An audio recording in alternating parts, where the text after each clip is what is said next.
Dans le cinéma, les liens du sang sont essentiels à la création d'une histoire prenante et proche du spectateur qui se sent tout de suite touché par les protagonistes au cœur du récit. Le réalisateur dont nous allons parler aujourd'hui adore les liens du sang, qu'ils soient fraternels, amicaux, familiaux ou même symboliques parfois.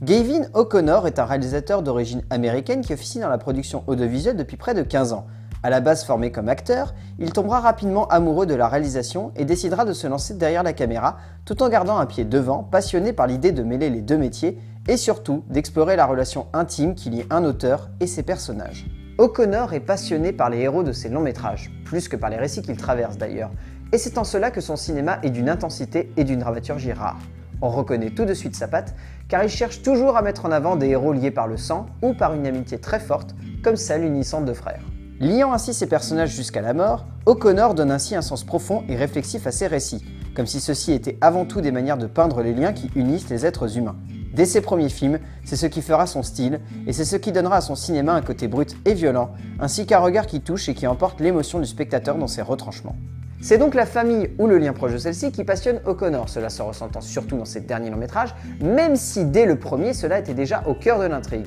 Il parvient alors à lier ses protagonistes dans un contexte qui devrait les séparer, permettant ainsi à son récit de mieux prendre racine et ensuite de mieux se dérouler face à sa caméra. Que ce soit par le biais d'une fille et de sa mère partageant une relation fusionnelle, en montrant une équipe soudée comme des frères ou en peignant un triangle familial des plus parfaits et masculins, c'est cela qui donne tout son sens au cinéma de O'Connor. Ce lien qui rend destructeur une relation entre deux parents proches ou des personnages liés par un fil invisible et ancré dans leur chair au fer rouge. Car par le biais de ce lien, O'Connor va alors montrer que ce sont les protagonistes et leur développement psychologique qui sont le vrai nerf narratif et dramatique de ces récits, ignorant alors les codes mêmes du cinéma classique. En y incluant des clichés et des stéréotypes, O'Connor joue alors avec les formes de ce cinéma classique pour donner à son cinéma un caractère aussi trempé que ses héros. O'Connor ancre alors son cinéma dans cette idée qu'il n'est pas fixe dans sa construction dramatique, cette idée que la structure classique d'un long métrage peut évoluer et changer à l'image du monde. Ces héros sont un symbole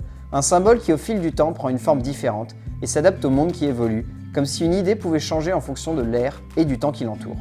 Plonger dans le cinéma de O'Connor, c'est accepter de voir les protagonistes d'un film prendre un chemin différent de celui qu'on leur connaît et voir le cinéma comme un médium qui évolue et garde pied avec le monde. Au fil de ses œuvres, O'Connor a laissé le temps ravager ses héros pour en faire des figures de notre époque et de notre temps, à l'image du cinéma et de ses mythes.